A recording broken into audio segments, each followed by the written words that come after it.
You're lying in bed at 3 a.m. again. Your mind won't stop spinning through everything you said today, every conversation, every awkward pause, every sentence that came out wrong, and you have absolutely no idea why your brain is doing this to you. You told yourself you'd fall asleep in minutes. Instead, you're staring at the ceiling, replaying a joke that didn't land, a laugh that sounded a beat too loud, a silence that lasted a second too long. It feels random. It feels like torture, but it isn't random at all. What's actually happening is far stranger than simple worry.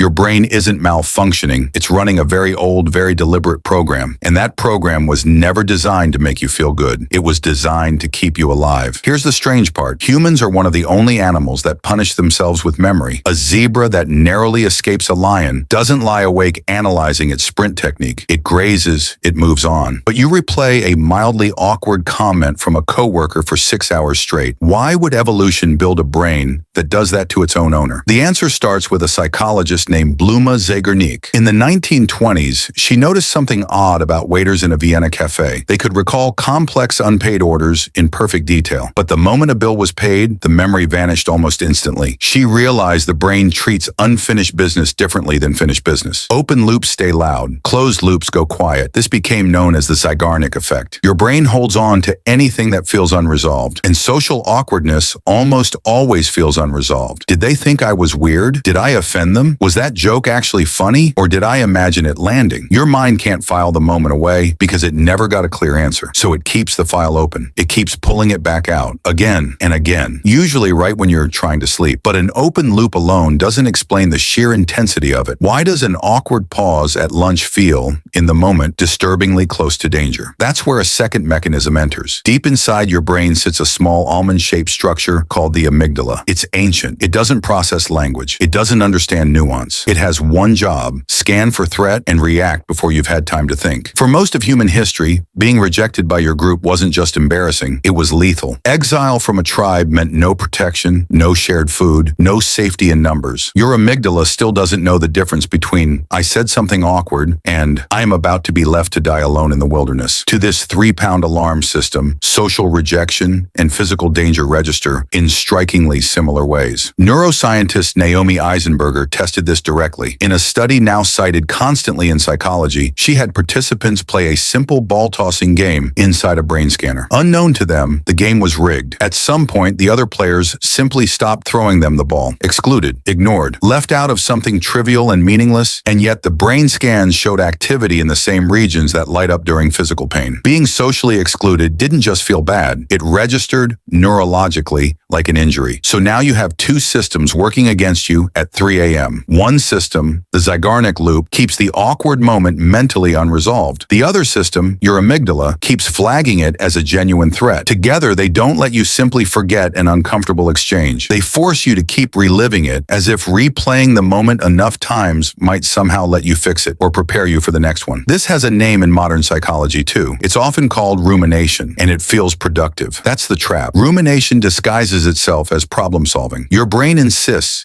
if you just think about the joke that didn't land one more time, you'll finally understand what went wrong. You'll finally know how to prevent it. But rumination rarely produces insight. Mostly, it just produces more rumination. Psychologist Susan Nolan-Hoxema spent much of her career studying exactly this pattern. Her research found that people who ruminate after a stressful or embarrassing event don't actually solve anything. Instead, they tend to feel worse for longer and become more likely to interpret future situations negatively too. The looping doesn't protect you from future awkwardness. It primes you to expect it. Think about what that means. The very habit that feels like careful self-analysis is often the thing quietly making you more anxious in social situations, not less. You believe you're preparing. You're actually rehearsing dread. There's also a strange asymmetry at play, one that almost nobody notices until it's pointed out. Positive social moments rarely get replayed with this same intensity. Nobody lies. Awake at 3 a.m., reliving the time a conversation went smoothly. Why does the brain fixate on the failure and barely register the success? This connects to something researchers call the negativity bias. Human brains are wired to weight negative information more heavily than positive information because across evolutionary history, missing a threat was far more costly than missing a reward. Failing to notice danger could get you killed. Failing to notice a small social win, at worst, meant a missed opportunity. So your brain became a machine that overlearns from bad moments and underlearns from good ones. It's not that you're pessimistic, it's that you're running ancient risk management software in a modern social world. Here's where it gets even more interesting. The exact moment you're replaying probably wasn't perceived the way you think it was. Studies on what's sometimes called the spotlight effect have shown again and again that people dramatically overestimate how much others notice, judge, or remember their small social mistakes. The other person likely forgot the exchange within minutes. You're the only one still in the room with it. Isn't it strange that the audience you're performing this anxious replay for has in most cases already stopped watching? So if the loop isn't actually protecting you and the audience isn't actually judging you, why does the habit persist so stubbornly? Because your brain doesn't update its programming based on logic alone. It updates through repetition and emotional intensity. Every time you replay the moment with dread, you're not erasing the memory. You're rehearsing it. You're strengthening the exact neural pathway you're trying to escape. The loop doesn't fade because you keep feeding it the one thing it needs to survive: your attention. This is where understanding the mechanism becomes genuinely useful rather than just interesting. Once you know your brain is running the Zeigarnik effect, searching for closure on an open loop, you can consciously give it closure instead of endless replay. Once you know your amygdala is misfiring, treating awkwardness like danger, you can recognize the racing heart and tight chest for what it is: a false alarm, not a verdict. Once you know rumination mimics problem solving without delivering it, you can catch yourself mid-loop and ask a sharper question. Not "why did I say that?" but "what would I tell a friend who did exactly this?" That question matters more than it seems. Self-compassion research, notably from psychologist Kristen Neff, has repeatedly shown that people who treat themselves with the same warmth they'd offer a friend recover from social missteps faster and ruminate less than people who respond to themselves with harsh self-criticism. The very awkward moment you're punishing yourself for is one your friend would forget you mentioned within the week. Why does the same event deserve a completely different verdict depending on who it happened to? None of this means the discomfort disappears instantly. Ancient systems don't get overridden by a single realization, but something shifts the moment you stop mistaking the replay for insight. The loop was never proof that something is wrong with you. It was proof that your brain is old, cautious, and still trying to keep a version of you safe that no longer needs saving from a tribe with pitchforks. So the next time you're lying awake, running the tape back one more time, notice what's actually happening. Your Zeigarnik effect is hunting for closure. Your amygdala is misreading an awkward laugh as a wolf at the door. Your negativity bias is drowning out every conversation that went fine. And your rumination is dressed up as self-improvement while quietly making the ache last longer. You're not broken. You're not overly sensitive. You're just running a 300,000-year-old survival script in a world that no longer requires it. You're lying in bed at 3 a.m. again, only this time you know exactly why.